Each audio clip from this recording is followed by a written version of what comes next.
In a quiet kampung nestled between the hills of Penampang, where the mist rises like morning prayers and the rivers sing through bamboo groves, lived a little girl named Lisa. She was only 10, but her eyes held the kind of dreams that could light up a sky.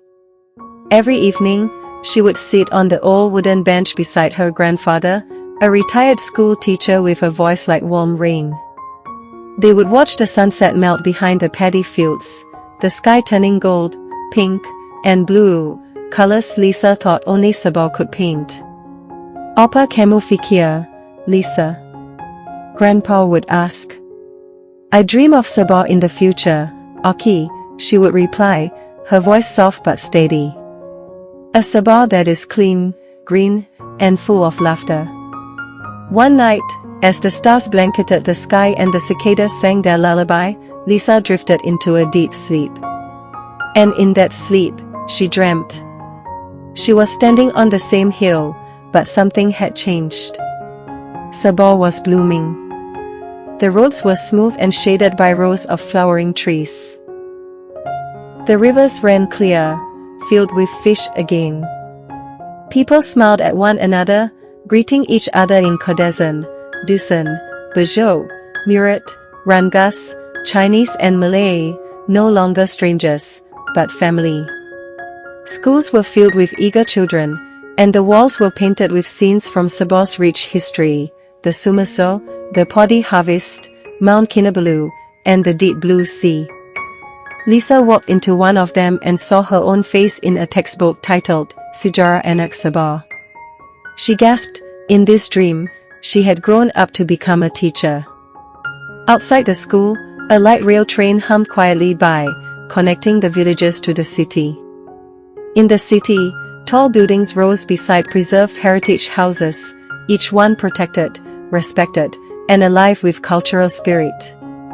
No one was hungry. No one was forgotten. And everywhere, in the kampungs, in the cities, in the floating villages and island schools, people were working together. Young and old, Muslim and Christian. They were building Sabah together, not for themselves, but for the children who would come after. Lisa stood in the middle of it all and felt a joy so powerful, it brought tears to her eyes. "This," she whispered in the dream, "this is the Sabah I believe in." She woke with a start. The sky outside was still dark, but the stars were fading, dawn was near. Her grandfather stood beside her. "Apa kayo mimpi, cucuku?" She smiled and reached for his hand.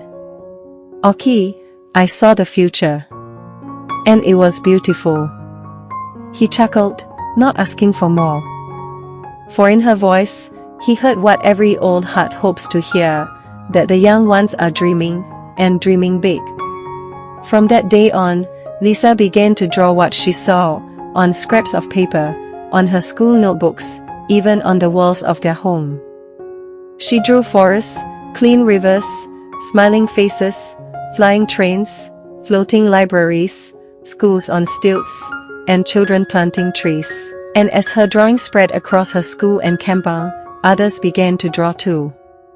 Dreams, after all, are contagious, especially when they come from the heart of a child who loves her land.